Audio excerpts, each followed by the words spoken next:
So I wanted to welcome everybody to our seminar series. My name is Annika Todd, and Pete Kappers will be presenting today's topic, which is how to use smart meter data to perform basic customer segmentation. Pete and I are both economists, and we've been working for almost 8 years now, which is super fun and exciting. In our research, along with a lot of other people in our research group, we focus on how people make energy decisions.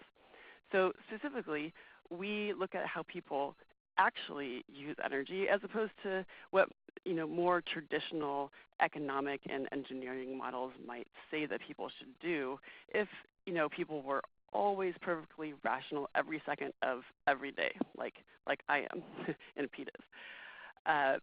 And we have actually, not surprisingly, found that this perspective, this latter perspective, rarely comports with observed outcomes. So, for example, you might be interested to know, but probably not all that surprised, that not everyone uses electricity in the exact same way. In fact, they can have quite different patterns of consumption over the course of a day. And this is what Pete is going to talk about for the rest of this webinar, that the underlying the sort of overall average electricity use of the system, there are actually many different types of people who, while they do share some similarities in how they consume electricity, there are also a lot of differences. So, and the similarities are enough that we can segment these people into different groups using smart meter data and along with some basic analytical techniques. And just quickly before Pete kicks things off, we wanted to thank the Department of Energy for their financial support of this webinar series. Without them, we certainly would not have been able to make this happen. And in addition, we want you to know, so at the end of this webinar is when we will be having a question and answer session to close out the webinar. So please we won't interrupt the webinar as it's going, but please write down your questions in the chat box window as they come to you during the presentation, and we will do our best to get to them all at the end of the formal presentation. So that is it for my introductory remarks. And Pete, on to you. Thanks, Annika. Okay, so smart meters, smart thermostats, other smart Internet of Things devices. I mean, they provide energy usage information in what's really unprecedented high frequency and location specific detail. Utilities in particular are really swimming in this vast and constantly growing sea of ever richer data. However, many utilities have not yet fully appreciated nor really substantially pursued the myriad possibilities that this data presents. There exists a real tremendous potential to gain extraordinary insights from an analysis of that data, even with relatively simple analytical techniques.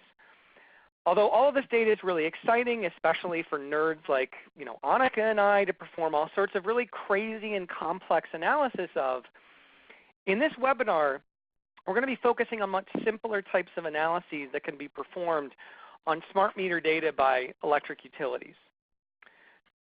Now, historically, residential and smaller commercial customers had bulk usage meters that simply accumulated electricity consumption information over time. So utilities who wanted to understand how customers actually used electricity on a more granular level had to install interval meters. But due to the cost of this endeavor, utilities substantially limited the number of customers who received these meters. The resulting load research sample, as it was called, was really intended to adequately represent the usage patterns of the rate class as a whole, without really providing a whole lot of information about the underlying diversity of load shapes. The introduction of AMI and the associated interval meter data that it captured allowed for a much richer understanding of that diversity. Whereas once a utility represented, for example, its entire residential class with this load shape access to smart meter data allowed it to now understand that there was actually a huge variety in load patterns across all residential customers. And this is true even for those with, say, otherwise similarly reported characteristics. For example, previously it was commonly assumed that anyone who reported via a survey that they owned a central air conditioning system, we assumed that they used it in a very similar fashion. But in reality, those customers who own central air conditioning actually use those systems in very different ways. And this is something we could only learn from an analysis of these customers' interval meter data.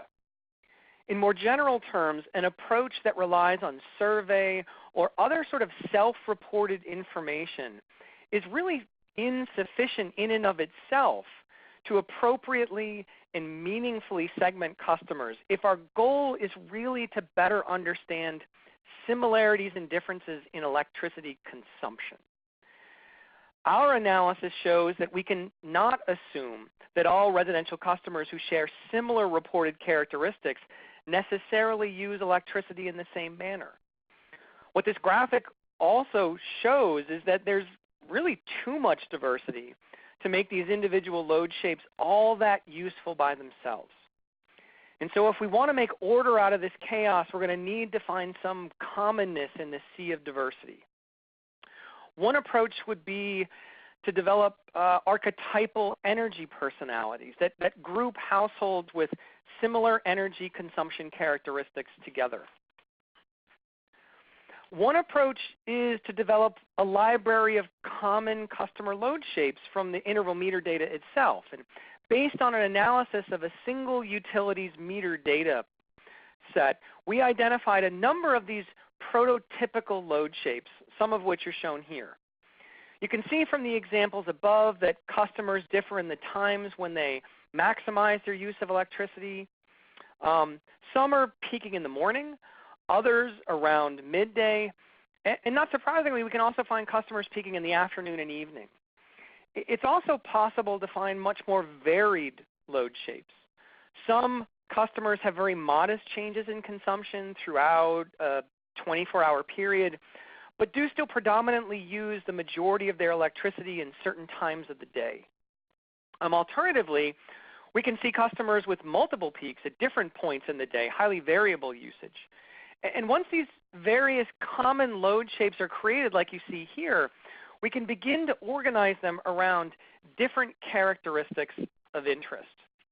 For example, we can graphically represent the diversity of load shapes based on, let's say, when customers' peak occurs, as well as the number of peaks that are observed during the day. By organizing the load shapes around such grid-relevant characteristics, we can help system planners and operators better understand which types of customers are impacting their system, for example. Now, in order to better understand this graphic we're showing here, let's take a minute to explain how it's organized. On the horizontal axis at the top, we're grouping our common load shapes based on when a peak is occurring. So, for example, in the first column, we see all the load shapes that have a maximum during the hours of midnight to 5 a.m. In the second column, we see the load shapes that reach a maximum in the morning hours of 5 to 10, so on and so on. On the vertical axis at the right, we're grouping load shapes based on the number of unique peaks over the course of the day. So, for example, in the second row, we include all the load shapes that have a single maximum. In the third row, we see load shapes that peak at 2 different points during the day. Well, in the fourth row, we see those that have 3 peaks. In the middle of the graphic, then, therefore, we've organized all the load shapes based on the number of peaks and the timing of the maximum of those peaks. So, for example, in the third column, third row, as you see highlighted, we find all the load shapes with 2 peaks where one of them occurs during the hours of 10 a.m. to 4 p.m. In another example, in this fourth column and second row, we can see all the load shapes with a single peak that's coincident with the system's peak itself. With this information in hand, we can actually aggregate load shapes across each of our columns to see the share of different load shapes that are peaking at the different points in the day. The same can be done by row to assess the share of different load shapes based on the number of peaks that occur throughout the day.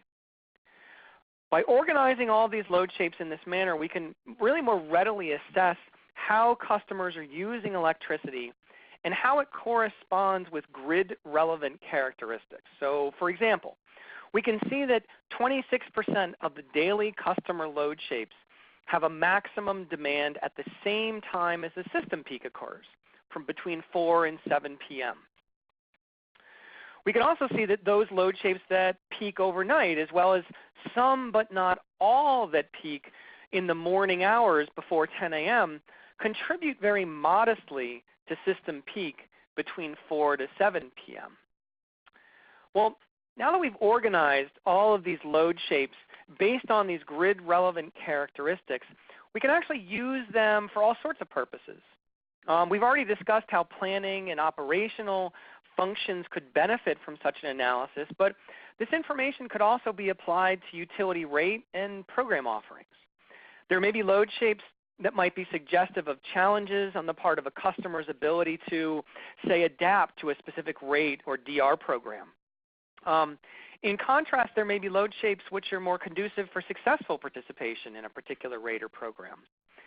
Additionally, a utility could identify customers who might be good candidates to receive additional education or outreach material in order to improve their ability to respond to a particular type of rate or program that they're actually on. So let's look at each one of these opportunities in turn over the next several slides. So these customers who peak between 4 and 7 p.m. have the greatest impact on system peak. Accordingly, they could be considered the best customers to initially target for enrollment in DR opportunities that focus on managing that system peak or that affect peak period energy consumption more generally.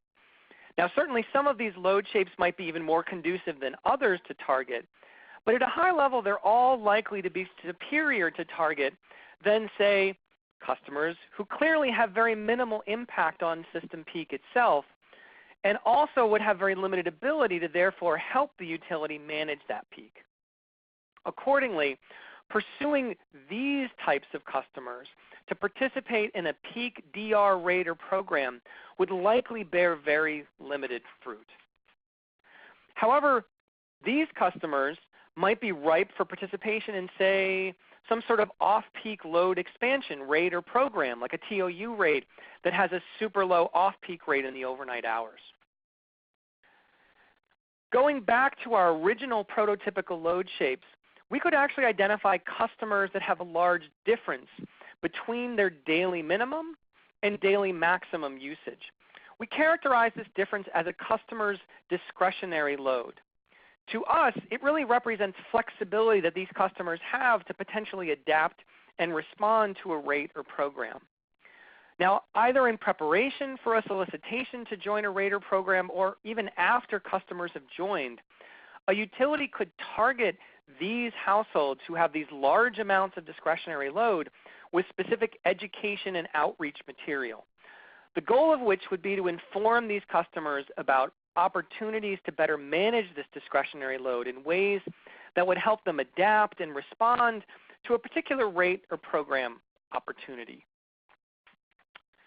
So in conclusion, utilities can perform some relatively simple analyses of their smart meter data to learn more about their customers and how they impact the grid. In addition, such efforts can help utilities better understand who might be good candidates for certain rate or program offerings. We also have shown that they can be used by utilities to inform which customers may need more dedicated and targeted education and outreach in order to increase those customers' likelihood of success from participation. At this point, I'm going to turn it back over to Annika, who's been collecting your questions as they've come in. I've seen a couple of them, but please, put your questions out there. We still have probably about 15 minutes or so left to the top of the hour, so let's see what we got, Annika.